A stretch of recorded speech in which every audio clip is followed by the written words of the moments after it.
Hello students, मैं वसंत साहू भारतीय group of colleges दुर्ग से। और आज हम पढ़ेंगे डीएलएड सेकेंड ईयर से गणित शिक्षण। ओके, तो गणित शिक्षण से ही हम आज का एक टॉपिक चुने। विषय है हमारा आज का समय का मापन। क्या है? समय का मापन। ठीक है, तो देखो दैनिक जीवन में हम क्या करते हैं, प्रत्येक स्थान पर समय का उपयोग करते रहते हैं, है ना। फॉर एग्जाम्पल, जैसे किसी बच्चे में समय की जो अवधारणा है उसको विकसित करना है ना, तो क्या करना पड़ता है, बच्चों में समय से संबंधित जितने भी अवधारणा है, जितने भी कॉन्सेप्ट है, उसको क्लियर करना आवश्यक होता है ना। जैसे मैं एक बच्चे को पूछता हूं कि अभी कितने बजे है, 11 बजे मान लो।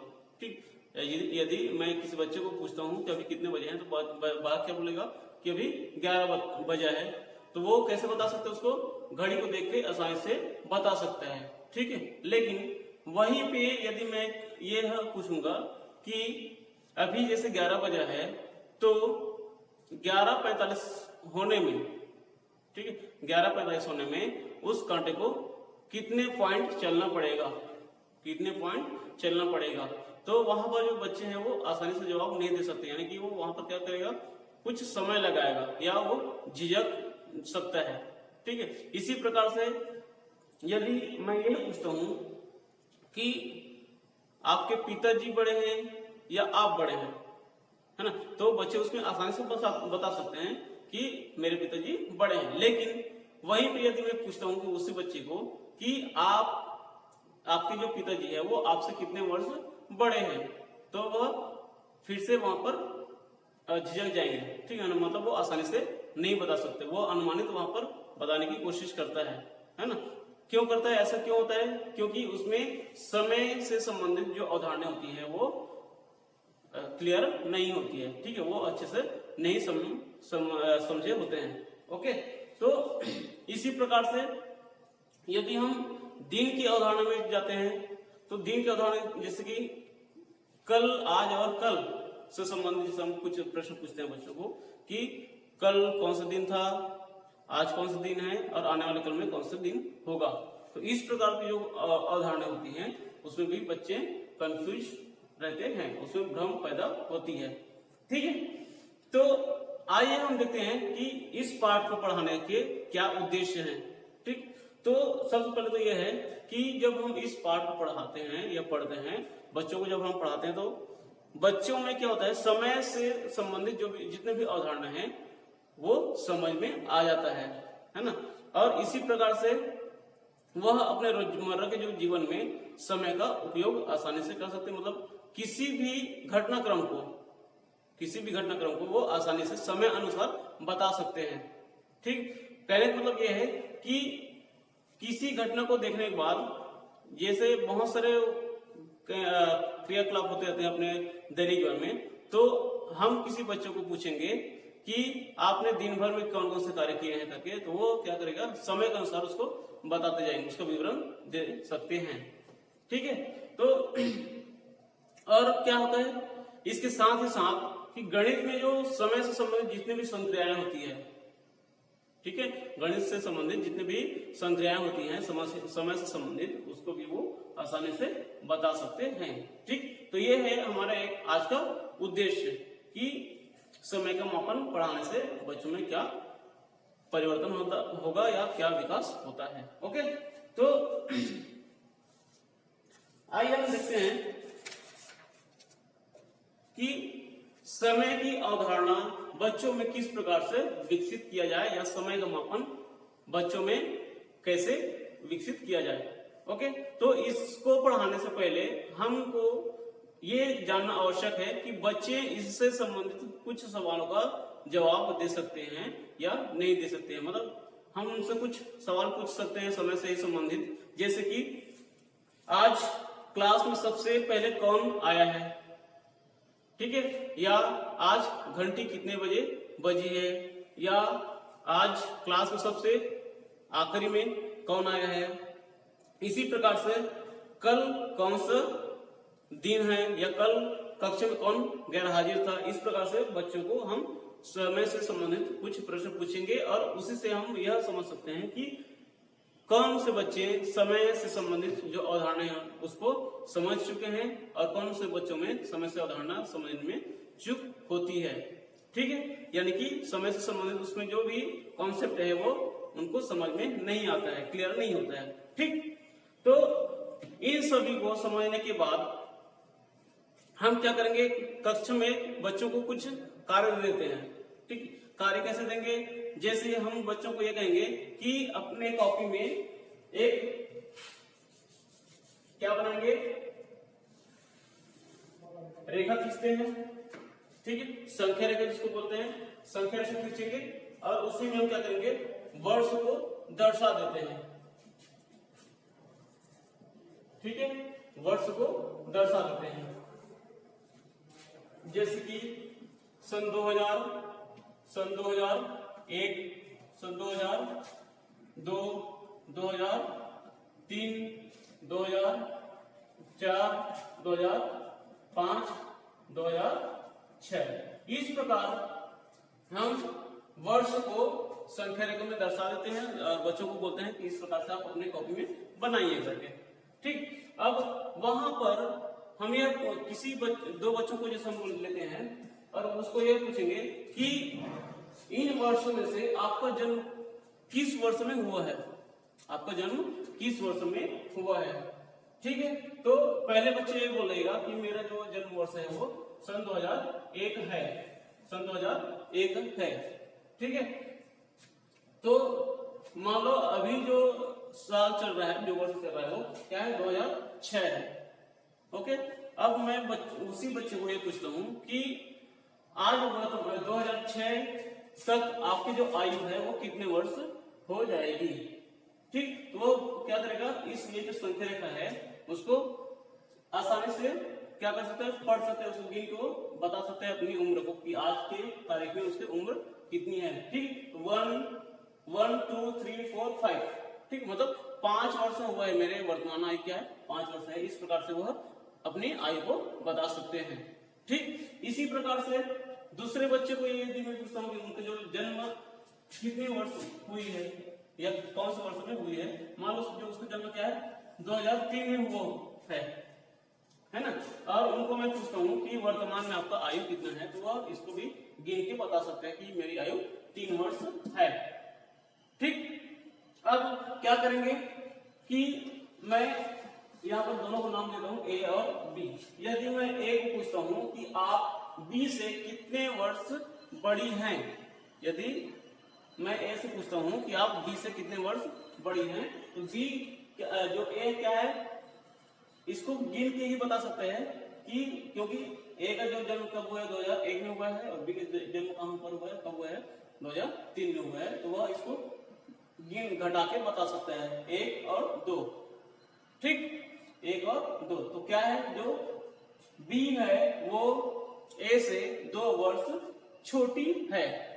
ठीक, इसी प्रकार से यदि मैं बी को पूछूंगा कि आप ए से कितने वर्ष छोटी है करके, आप ए से कितने वर्ष छोटी है करके, तो बी भी क्या कर सकते हैं, इसको बता सकते हैं कि मैं ए से 2 वर्ष छोटी हूं। ठीक, तो इस प्रकार से हम संख्या रेखा के सहायता से भी बच्चों में समय से आधारित कुछ अवधारणाओं को समझा सकते हैं। ठीक है, तो और इसी तरह से आप ये भी पूछ सकते हैं इस संख्या में कि आपकी सालगिरह कब आएगी या सालगिरह कब थी करके आप ये भी यहाँ पर पूछ सकते हैं, या सन 2005 में आपको उम्र कितनी हो जाएगी या 2002 में आपको उम्र कितना हो जाएगा। इस प्रकार से आप इसको भी पूछ सकते हैं। ठीक है, इसी प्रकार से आप दोनों बच्चों को ये पूछ सकते हैं कि 2005 में आपको उम्र कितना हो जाएगा, 2005 में आपको उम्र कितना हो जाएगा। इस प्रकार से भी आप बच्चों में समय से संबंधित अवधारणाओं को समझा सकते हैं। ठीक है, तो इसी प्रकार से हम ये भी देखेंगे कि अंतराल समय में, क्योंकि 2 चीजें होती है, पहला है अंतराल और दूसरा चीज क्या है, क्षण। ठीक है, एक अंतराल होता है और एक क्षण होता है, तो दोनों में बहुत अंतर है, दोनों में बहुत अंतर है। तो अंतराल को हम क्या कहेंगे, किसको अंतराल कहेंगे, कि जब जैसे हम किसी बच्चे को पूछते हैं कि आपका स्कूल कितने बजे से कितने बजे तक लगता है, या आपका स्कूल कितने बजे लगता है और कितने बजे आपका स्कूल बंद होता है। ठीक, तो यहाँ पर अंतराल क्या हो जाएगा, स्कूल खुलने के जो समय है वो और स्कूल बंद होने के समय, दोनों के बीच जो भी समय होता है उसको हम बोलते हैं समय अंतराल। दोनों के बीच जो भी अंतराल होता है उसको बोलते हैं समय अंतराल। ठीक, इसी प्रकार से यदि मैं क्षण की बात करूं, किसी पल की बात करूं, तो क्षण मतलब क्या होता है, यदि मैं किसी बच्चे को पूछता हूं कि आपकी कक्षा कब शुरू होती है, आपकी कक्षा कब शुरू होती है, तो वह ये जवाब देगा कि मेरी कक्षा 11 बजे शुरू होती है। ठीक, इसी प्रकार से मैं यह पूछूंगा कि आपकी दूसरी विषय की क्लास कब शुरू होगी, ठीक, या आपकी छुट्टी कब होती है, आपकी क्लास कब बंद होती है। तो इस प्रकार से भी वो एक निश्चित समय को बता सकता है। ठीक, तो जिस प्रकार से हम या बच्चे किसी भी निश्चित समय को बताते हैं तो उस समय को हम बोलते हैं एक क्षण। ठीक, और अंतराल मतलब क्या होता है, दो समय के बीच के जो अंतर है उसको बोलते हैं अंतराल। ओके, तो इस प्रकार से हम बच्चों में समय से संबंधित उसके जो मापन है उसकी जो अवधारणा है उसको अच्छे से समझा सकते हैं। ठीक, इसी तरह से यदि हम गणित से संबंधित संक्रिया की बात करें, गणित से संबंधित कुछ जो संक्रियाएं हैं उसकी बात करें, तो जैसे मैं एक बच्चे को पूछता हूं या मैं एक बच्चे को देखता हूं कि वह अपने कॉपी में इस प्रकार से समय को जोड़ा दिया है, 4 और ये 55। ठीक, इसी प्रकार से 3 है और ये 52। ठीक, तो इस प्रकार से वो क्या किया है, समय को जोड़ता है। मतलब वो क्या किया है, वो 2 कॉलम बनाए हैं, एक घंटे के लिए और एक मिनट के लिए है। ओके, और वो क्या करता है, इसको इस प्रकार से जोड़ता है, 7 हो जाएगा, ये 0 और इस प्रकार से यहाँ पर हो जाएगा 8। मतलब वो इसका उत्तर कैसे निकालेगा कि 8 घंटे और 7 मिनट इस प्रकार से वो बता सकता है। इस प्रकार से वो अपने कॉपी में बना रहा था। ठीक है, लेकिन वहीं पे यदि मैं उसको पूछूं कि आप इस प्रकार से इसको कैसे निकाले हैं, आप इस प्रकार से इसको कैसे निकाले हैं, तो वो क्या करेगा, थोड़ा से उसमें समय लगाएगा बताने में। ठीक है, वो उसको बताने में थोड़ा से झिझकेगा या समय लगाएगा। ओके, जब मैं इसी तरह से उसको एक सवाल पूछता हूं या किसी बच्चे को जैसे हम पूछते हैं कि मैं बाजार जाने में, या जब मैं बाजार जाता हूं तो 15 मिनट पैदल चलता हूं और 25 मिनट ऑटो से चलता हूं। ठीक, 15 मिनट मैं पैदल चलता हूं और 25 मिनट ऑटो से चलता हूं, तो मुझे घर से बाजार जाने में कुल कितने मिनट लगा। ठीक, तो वहां पर बच्चा दोनों को क्या करेगा, जोड़ेगा, और जोड़ के बता सकते हैं 15 और 25 मिनट। ठीक है, दोनों को जोड़ता है, उसको बताता है कि आपको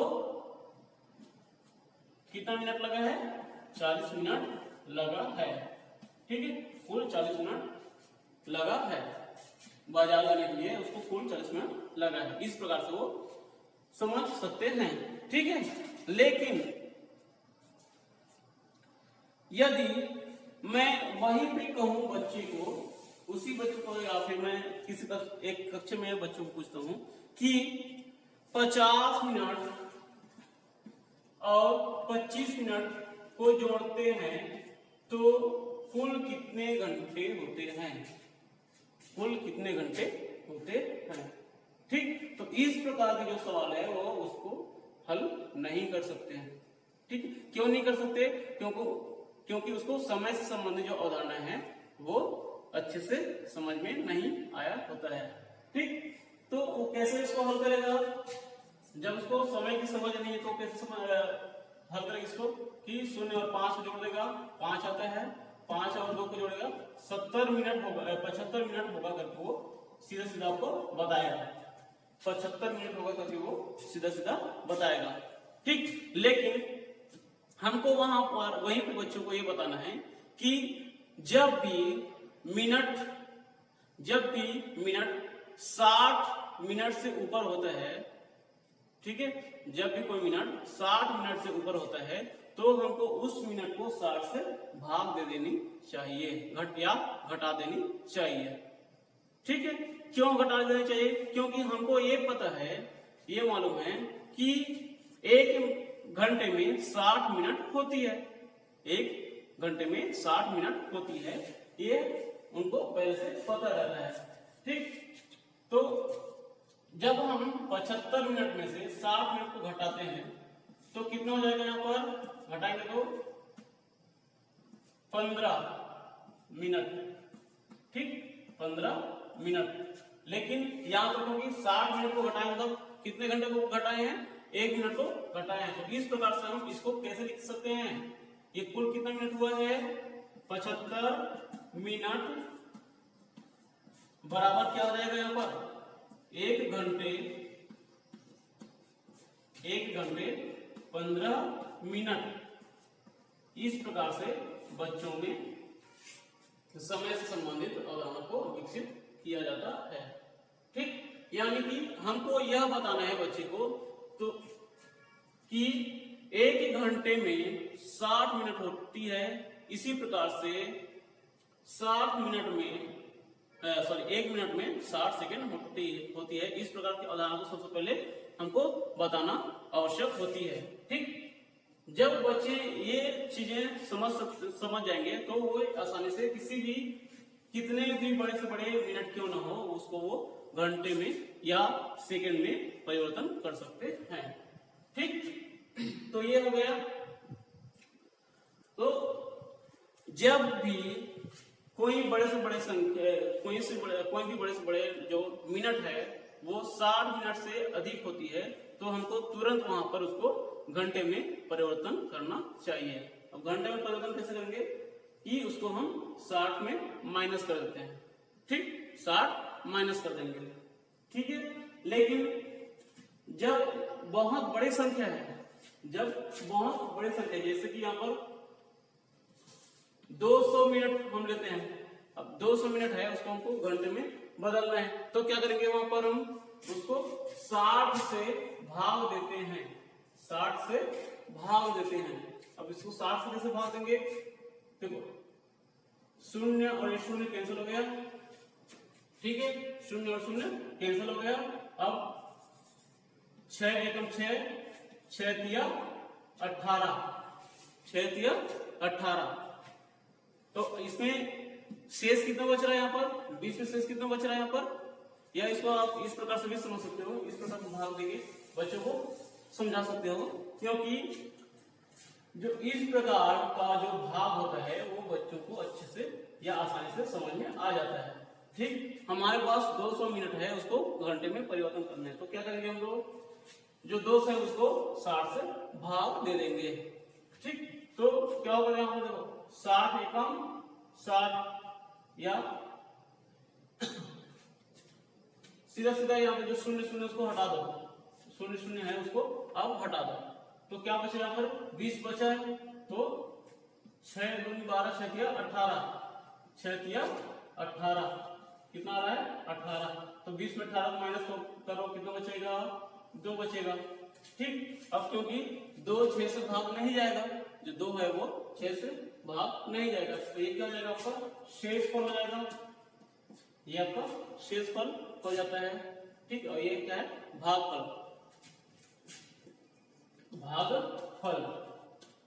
तो इस प्रकार से जो भागफल आएगा वो क्या है? घंटे है, और जो शेषफल आता है वो मिनट है। तो इस प्रकार से हम 200 मिनट को क्या लिख सकते हैं? 3 घंटे 2 मिनट। इस प्रकार से आप बच्चों को बता सकते हैं। ठीक है।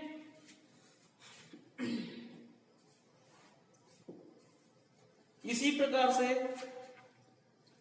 आप बच्चों को और भी बहुत सारे जो क्रियाकलाप है उसका आधार पर बता सकते हो, या जैसे कि अभी हम क्या किए हैं, मिनट से घंटे में परिवर्तन किए हैं, उसी प्रकार से आप घंटे से मिनट में भी